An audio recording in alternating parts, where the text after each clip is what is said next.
पचन संस्था का चिड़चिड़ापन, इसके बारे में मैं आज आपसे बातचीत करने वाला हूं। मेरा नाम है डॉक्टर दीपक केळकर। मैं मनोविकार, सेक्स रोग, सम्मोहन तथा व्यसन मुक्त महाराष्ट्र में अकोला में प्रैक्टिस करता हूं। ये जो इरिटेबल बाउल डिसऑर्डर जो है, इसके कुछ क्राइटेरिया है। ये क्राइटेरिया में ऐसा है कि भाई बार बार पेट में दर्द होके ऐसा अच्छा नहीं लगना, डिस्कम्फर्ट लगना पेट में, और उसके साथ साथ 3 में से 2 क्राइटेरिया यदि फुलफिल होते हैं तो हम उसको इरिटेबल बाउल डिसऑर्डर ऐसा बोल सकते हैं। तो ये 3 कौन से क्राइटेरिया है?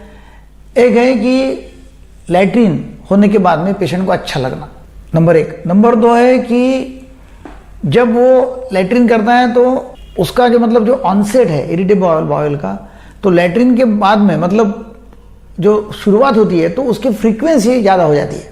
मतलब लैट्रिन लगने की, शौच लगने की फ्रीक्वेंसी ज्यादा हो जाती है शुरुआत में। तो एक सेकंड क्राइटेरिया, पहला क्राइटेरिया है कि लैट्रिन होने के बाद में अच्छा लगना।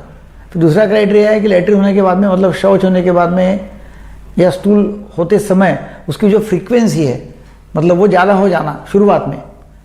और नंबर 3 है कि शुरुआत में स्टूल का जो फॉर्म रहता है, मतलब शौच का जो फॉर्म रहता है, एक तो पतला रहेगा या बहुत कड़क रहेगा।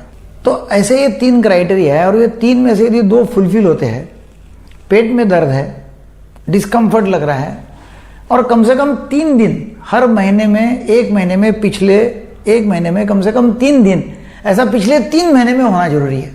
मतलब 3-3-3 का फॉर्मूला है, देखो 3 दिन 1 महीने में, मगर 3 महीने से ऐसा होना चाहिए। तो पिछले 3 महीनों में ऐसा हर महीने में 1 बार ऐसे 3 बार हुआ, 3 दिन हुआ, हर महीने में 1 बार ऐसा 3 दिन हो रहा है, ऐसे पिछले 3 महीने से हो रहा है। और ये जो क्राइटेरिया मैंने बताया 3, उसमें के 2 क्राइटेरिया फुलफिल हो रहे हैं।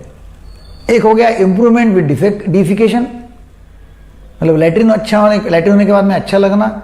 नंबर 2, जब शुरुआत होती है तो उसकी जो फ्रीक्वेंसी और स्टूल है वो बहुत ज़्यादा हो जाना। और नंबर 3 जो है वो है कि जब शुरुआत होती है तो उसका जो कड़कपना है स्टूल का या पतलापन जो है वो शुरुआत में पतला या गाढ़ा हो जाता है, बाद में शुरुआत हो जाती है। तो ये जो इरिटेबल बाउल डिसऑर्डर है ये 10% लोगों को है, 10%। और ये तीसरा कॉमन डिसीज है, तीसरी कॉमन बीमारी है, पेट दर्द की बीमारियों में से तीसरी कॉमन बीमारी है, जिसमें जीवन जीने का दर्जा जो है वो डिस्टर्ब हो जाता है, खराब हो जाता है, क्वालिटी ऑफ लाइफ। और टाइम ऑफ वर्क जो है, मतलब काम करने से छुट्टी लेनी पड़ती है लोगों को, और छुट्टी लेकर लोगों को अपना मतलब आराम करना पड़ता है। तो वो गैस्ट्रोइंटेस्टिनल इन्फेक्शन नंबर 1।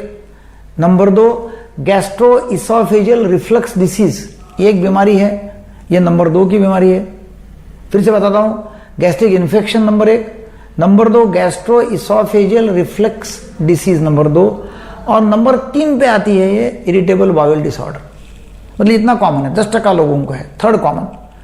और फिर इसमें ये बार बार पेट दर्द करना। अब इसके साथ साथ फिर काफी सारे सिम्टम भी हो सकते हैं, जैसा ढकार आना, हिचकी आना, फिर सीने में बहुत अंगार हो जाना, आगा हो जाना, या पानी ऊपर आना, मुंह में पानी आना, पेट में ऐसा डिस्कम्फर्ट है, ऐसा अच्छा लगता नहीं, पेट फुला हुआ है, बहुत गैसेस है, दर्द हो रहा है, गैसेस पास हो रहे हैं ऊपर से या गैसेस पास हो रहे नीचे से, लैट्रिन को ज्यादा लगती है, लैट्रिन को कम लगती है, भूख नहीं लगती, या भूख लग गई तो फिर थोड़ा अनाज खाएंगे, पचेगा नहीं, और उसको अच्छा नहीं लगता, कोई खाने में ऐसा मन नहीं करता उसका, कोई खाने में डिस्टर्ब स्लीप हो जाती है। और वो उसका पूरा ख्याल वो दिन रात इसमें रहता है, पेट के प्रॉब्लम में रहता है कि ये हो रहा, वो हो रहा, ऐसा हो रहा।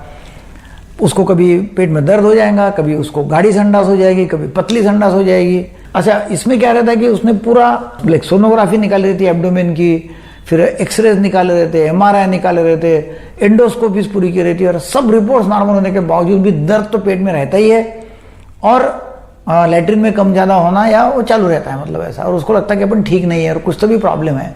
और फिर क्या होता है कि एक्सरे का वो मन उसमें जाने से फिर क्या होता है कि जीवन जीने का दर्जा जो है, क्वालिटी ऑफ लाइफ, वो हैम्पर करती है, और फिर काम पे रहता नहीं आदमी, उससे भी प्रॉब्लम हो जाता है। और फिर ये प्रॉब्लम से घूमते रहते लोग। जब लोग मेरे पास में आते तो इतनी बड़ी फाइला लेके आते हैं और फिर डाल देते टेबल के ऊपर कि लो ये फाइला और देखो हमको क्या बीमारी है। सब डॉक्टर बोलते तुमको कुछ भी बीमारी नहीं है, मगर मैं क्या झूठ बोल रहा हूँ, मुझे तो तकलीफ हो रही है, ऐसा लोग बोलते रहते हैं। ये जो इरिटेबल बाउल डिसऑर्डर पचन संस्था जो है, तो इसका चिड़चिड़ापन है, और इसकी वजह से होता है। इसमें मेडिसिन है, इसमें साइकोथेरेपी है, काउंसलिंग है, और इससे काफ़ी पेशेंट अच्छे हो जाते हैं और अपना जीवन अच्छे से जी सकते हैं। तो ये 10% लोगों को, देखो कितना बड़ा इसका व्याप्ति है।